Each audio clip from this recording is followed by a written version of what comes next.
Hello and welcome to India's coolest online talk show, Chai with me, Lakshmi. We are at www.chaiwithlakshmi.in. We're also on Facebook and Twitter. That's facebook.com/Chai with Lakshmi, and the Twitter handle is @ChaiWithLakshmi. That's ChaiWithlakshmi. And now, welcome to today's fabulous urban conversation. This one is with two enterprising entrepreneurs who are now mentoring many an entrepreneur.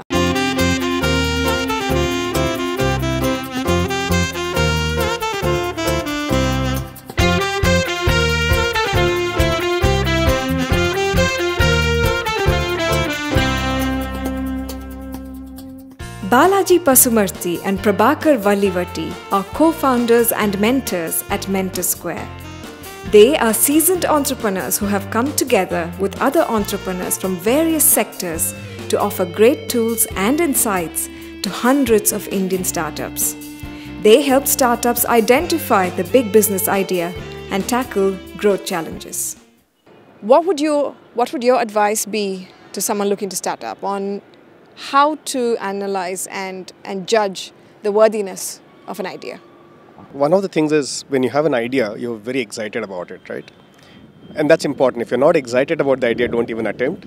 If you have an idea, how do you assess that there is a business around it? Essentially, it's systematically answering several questions for oneself to kind of say, yes, it's possible.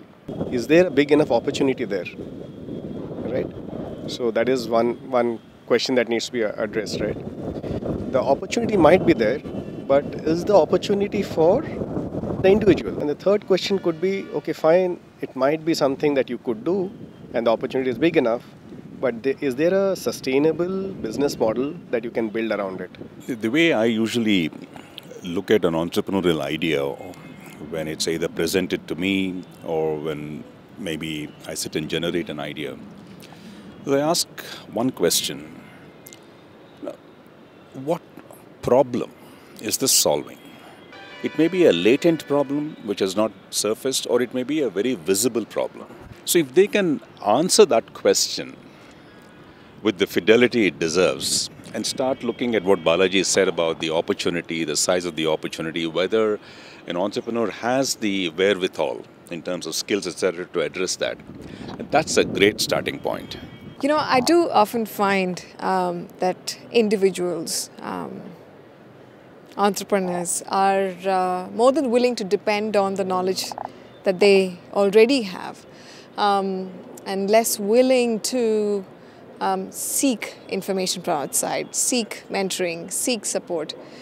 Why do you think having a mentor or having mentors is important for an entrepreneur? If somebody had told me 15 years back that if you do this, your business in this particular fashion, you're likely to succeed faster, I'd have been glad to access that advice. Whatever business you want to get into, there are some things which are a given.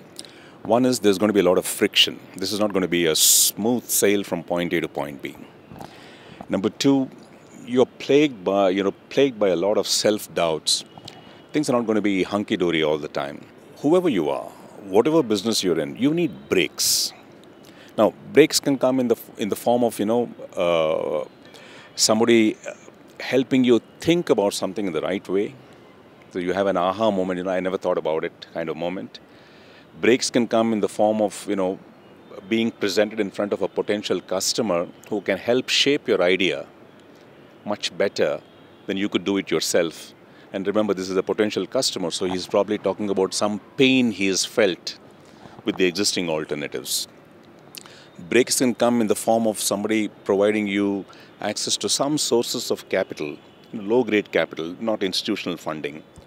Breaks can come in the form of giving you access to some people who might collaborate with you. Mentors do all these things. And as I said, whoever you are, you need breaks in business. Nobody has come up without breaks.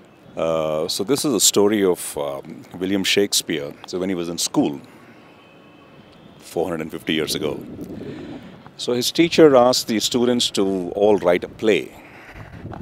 So he wrote a play.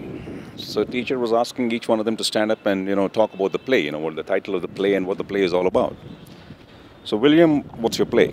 So he says, I've written a play called Julius, why don't you grab her by the waist and hold her? Teacher said, why the heck do you have to have such a long name? Why don't you just call it Julius Caesar? Caesar. So mentorship sometimes, as I said, you can be grappling with something for a month, but one single word or one simple idea, which may not be rocket science, but something which you have not even thought about, maybe the real value which somebody from the outside brings in. Much like the teacher who said, why don't you just call it Julius Caesar? And why call it such a big name? Light-hearted encapsulation of the idea. Now, I understand that at Mentor Square, you handhold entrepreneurs from, let's say, even before the time that they actually start up to just post-starting up and onwards. Tell me about the work that you do and what kind of support you offer.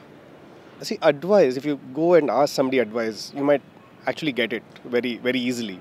But the point is it the right advice? And that's one of the things that's very interesting about Mentor Square, because we don't have one or two mentors. We got 120 mentors, and all of these people have experience in different domains, different functions, and so on. So normally what we do is we channelize the right mentor and we kind of pair the right mentor to the mentee.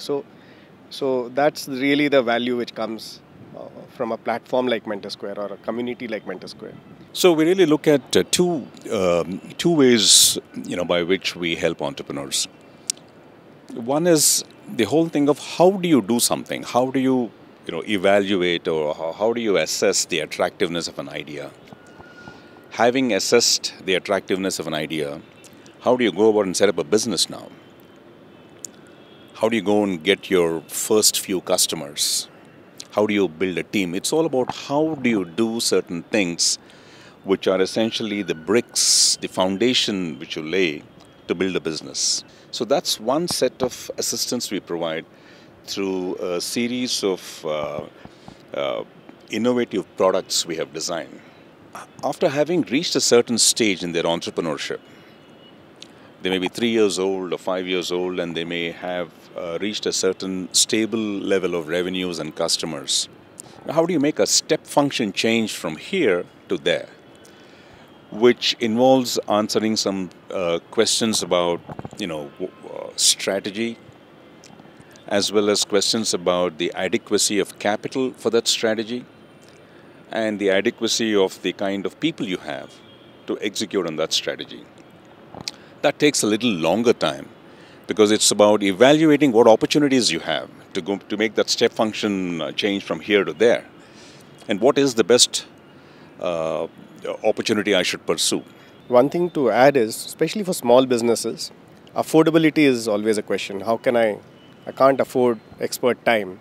So that is something that Mentor Square is, kind of figure out how can we provide affordable business advice. Some great insights there from Balaji and Prabhakar from Mentor Square.